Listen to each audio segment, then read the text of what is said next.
Baik, Assalamualaikum warahmatullahi wabarakatuh. Perkenalkan, saya Ridho Pratama, mahasiswa semester 2A Fakultas Hukum Universitas Surya Kencana.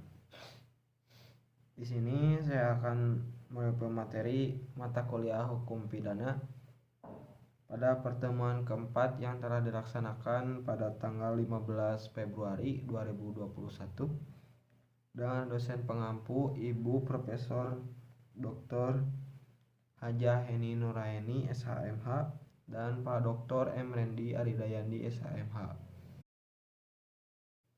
Bab yang ketiga yaitu pembaharuan hukum pidana di Indonesia. Yang pertama, sejarah berlakunya KUHP di Indonesia. Berasal dari WPS Belanda melalui pasal 75 RR Junto pasal 131 IS sejak 1 Januari 1918 berubah menjadi WPS NI. Selanjutnya, melalui Undang-Undang Nomor 1 Tahun 1946, WPS NI berubah menjadi KUHP. Yang kedua, alasan-alasan diadakan pembaharuan KUHP. Alasan-alasannya itu beragam. Yang pertama, alasan politis. Negara Indonesia adalah negara yang merdeka. Oleh karena itu, sudah sewajarnya lah kalau memiliki KUHP yang sifat nasional, yang merupakan hasil ciptaan bangsa Indonesia sendiri. Dengan menggunakan KUHP warisan kolonial Belanda, dapat diartikan bahwa secara politis Indonesia masih dijajah Belanda. Yang kedua, alasan sosiologis. Dalam KUHP warisan kolonial Belanda masih ditemukan atau terdapat nilai-nilai budaya dan agama di Indonesia yang tidak diatur dalam KUHP, bahkan tidak mendapatkan pengaturan. Oleh karena itu, dengan adanya KUHP buatan bangsa Indonesia sendiri, diharapkan dapat memuat aturan-aturan yang mencerminkan nilai-nilai budaya dan agama yang dianut di Indonesia. Misalnya, hukuman mati. Dalam KUHP Belanda sudah sejak tahun 1896 dicabut dan tidak berlaku lagi, tetapi dalam WPS NI masih berlaku. Yang kedua, dalam WPS NI tidak mengatur tentang perbuatan homoseksual, kumpul kebo, perbuatan cabul, dan lain-lain yang dilakukan oleh orang dewasa.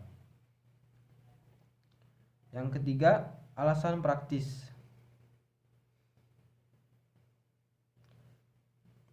Dewasa ini masih banyak sarjana hukum di Indonesia yang tidak mengerti atau menguasai bahasa Belanda secara lancar.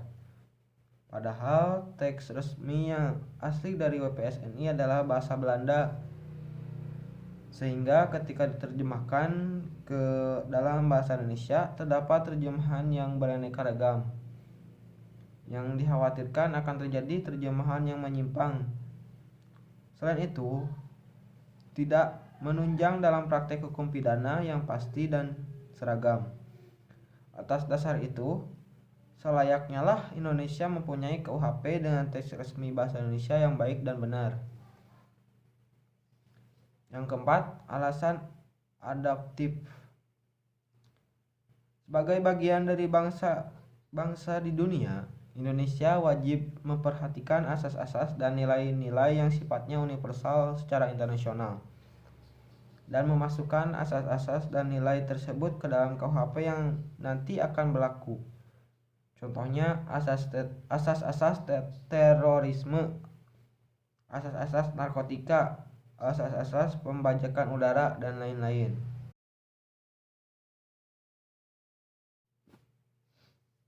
Yang ketiga, cara-cara melakukan pembaharuan KUHP. Yang pertama, ada kriminalisasi. Itu suatu proses pembaharuan di mana suatu perbuatan tadinya bukan merupakan perbuatan yang dapat dipidana. Tetapi karena perkembangan masyarakat menjadi perbuatan yang dapat dipidana atau penciptaan delik baru, pembaharuan ini diakhiri dengan terbitnya undang-undang baru.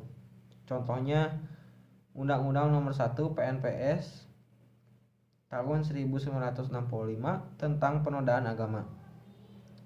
Terhadap undang-undang ini ada kritik dari Profesor Umar Seno Aji yang mengatakan bahwa Undang-Undang Nomor 1 Tahun 1965 Junto Pasal 156 KUHP bukanlah delik agama, tetapi merupakan delik yang berhubungan agama atau penodaan agama.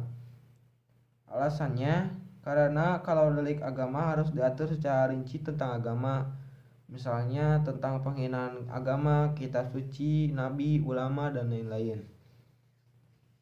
Yang kedua ada dekriminalisasi atau suatu proses pembaharuan yang tadi suatu perbuatan itu dapat dipidana karena perkembangan masyarakat menjadi perbuatan yang tidak dapat dipidana atau memandulkan delik. Contohnya pasal 534 KUHP terbatas hanya pada petugas atau penyuluh keluarga berencana, sifatnya terbatas. Yang kedua, Undang-Undang Nomor 17 Tahun 1967 tentang penarikan cek kosong. Menurut undang-undang ini, setiap penarikan cek kosong adalah tindak pidana. Akibat dari adanya undang-undang ini, tidak ada orang yang mau melakukan transaksi dengan menggunakan cek karena takut dikenakan sanksi pidana. Yang ketiga ada rekriminalisasi, yaitu suatu perbuatan yang tadinya dapat dipidana karena perkembangan masyarakat menjadi tindak pidana. Kemudian karena perkembangan masyarakat pula, maka perbuatan tersebut menjadi dapat dipidana kembali. Contohnya Undang-Undang Nomor 17 Tahun 1967 tentang penarikan cek kosong dicabut dengan Undang-Undang Nomor 1 Tahun 1971 tentang penarikan cek kosong tidak dapat dipidana. Yang keempat ada depenalisasi, yaitu suatu proses yang tadinya perbuatan itu dapat diancam pidana, kemudian ancaman pidananya hilang dan masih dimungkinkan untuk diganti dengan sanksi lainnya. Misalnya sanksi kurungan diganti dengan sanksi administrasi.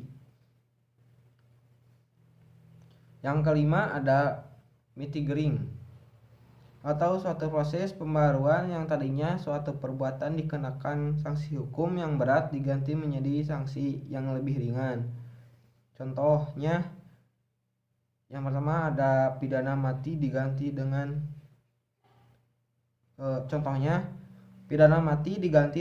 pidana seumur hidup. Dari saya, mohon maaf jika ada kesalahan kata. Wabillahi taufiq wal hidayah. Wassalamualaikum warahmatullahi wabarakatuh.